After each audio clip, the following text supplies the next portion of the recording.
In 2024, I made one major upgrade to my cycling that gained me 25 watts across the board. It was also my most expensive upgrade of 2024, and in fact, it's the most expensive cycling related item I've purchased in my whole career of cycling. So, what was it that netted me these 25 watts? It wasn't a new frame, it wasn't new wheels, in fact, it wasn't a new bike entirely. No, the most expensive thing that I spent money on in 2024 was paying for a proper cycling coach for the first time in my life. So let's dig in and see what my 2024 looked like, and I'll let you know if I think it was worth it. There are a couple things that made me make the change. So first of all, for the past 2 years, my FTP has kind of plateaued just shy of 330 watts. And then my early season this year wasn't that good and I was struggling a bit. And then finally in the summer, I got laid off from my job. So I decided to just invest the money in the coach and go all in on cycling and see how far I could go. And here are the results. So I use intervals.icu to track all of my training related metrics. So the purple bar chart here, this is my weekly TSS. The green bar chart is my weekly moving time. And then the yellow line here is my estimated FTP. So I don't do FTP tests often enough. So we're just going to have to go with the estimated FTP as a good enough metric. So starting in around May, I was kind of at a low point in my fitness. I was sitting around a 319 watt FTP, which is low for me, especially in May, which is kind of in the middle of the season. I did put together a couple decent weeks of training, and then we had the National Road Race, which I was trying to prepare for. National Road Race went okay. My fitness was all right. I wish it could have been better, but I had some mechanical issues, which, kind of ended the race for me prematurely. And then after that, we had kind of a down week of recovery. And then this is when I got laid off from work and I reached out to start getting coached. So in the first week of getting coached, we did some fitness tests, one of them being a FTP test, and that kind of showed me that my true FTP was sitting around 337 watts. From there, I had a very consistent and solid 10-week block of training in preparation for a race that we had in September. And the race went pretty well. I was pretty happy with my form, but you can also see my FTP hasn't actually increased too much in that period. And that's just because my coach was taking some time to get to know me and kind of understand how hard he can push me. And also, we weren't necessarily working strictly on improving my FTP for this September event. We were more so focused on improving my repeatability and robustness.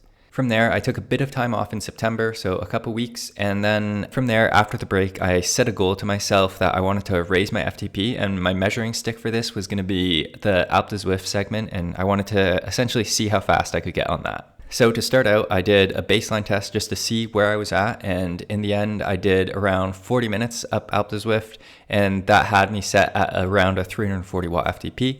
Then we had a good solid chunk of training, and like the consistency here is so good. I was super consistent, and you can see there's a couple really big weeks here. And actually, at this point, I'm employed full time again. So I'm working a regular job like a regular person, but still keeping that good solid consistency. And then by the end of the training block, we had a bit of a taper week, and I absolutely smashed it on my Alpe d'Huez attempt, and I was super happy to get to the top of the Alpe in under 38 minutes. And I did 359 watts for 37 minutes, which landed me at an FTP of around 354. So from the start of May, when I was down here over at 319, all the way to the end of December where I was up at 354 watts, it's been like a huge improvement for me. And kind of, I've broken through that 330 watt barrier, which I've kind of been stuck at for the past 2 years now. So who was my coach then? Well, I've been self-coached up to this point, and I've even coached a couple athletes myself fairly successfully. So I'm fairly knowledgeable around the topic of how to get fit, and I have a general understanding of how to do this. And for that reason, I was kind of picky about who I was going to get coached by. I really needed someone who I could trust so that if they were giving me workouts that I may not necessarily agree with, I could know that they actually know what they're talking about. So I was really looking for someone who essentially I would not be anywhere close to one of their best athletes. And that led me to Richard Wools. So he's coached a lot of professional athletes. Some of them have even gone on to win world championships and Olympic medals. So being a local kind of Cat 1 racer, he'd be more than capable of having the knowledge to help me improve. In terms of pricing, he has different tiers depending on the level of support you're wanting. So for me, I have the racer level support, but you can get more or less depending on what you want. Then what has been different compared to me coaching myself versus getting coached by Richard? Well, the first thing is I'm a lot more consistent now. So before I would kind of train hard for a couple weeks, but then fizzle out a bit and then go back to training hard. And I just didn't have that good arc like I do now.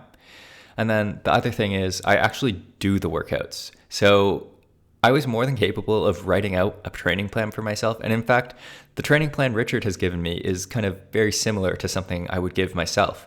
The main difference is I actually do the workouts when Richard gives them to me. So before, when I was coaching myself, I would look at a workout, let's say it was a 3 by 20 minute sweet spot interval session.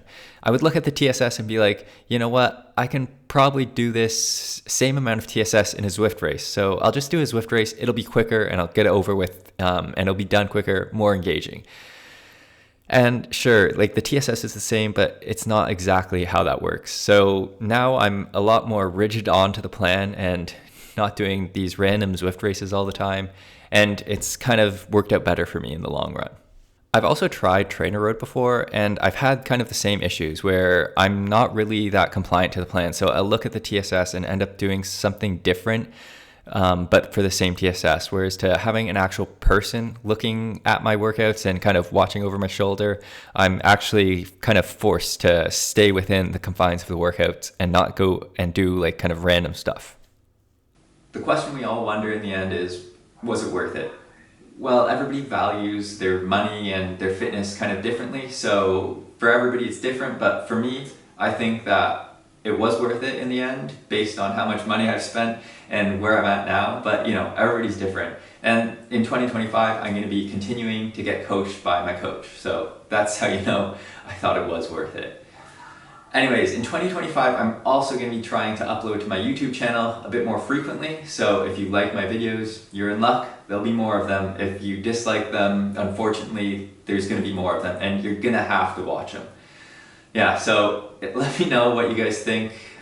Is it worth paying for a coach? Should you just get coached by an AI algorithm like TrainerRoad or whatever they're doing nowadays? Or do you not need to worry about structure at all and you should just smash it on the group rides every day? Anyways, I'll see you guys later. Bye.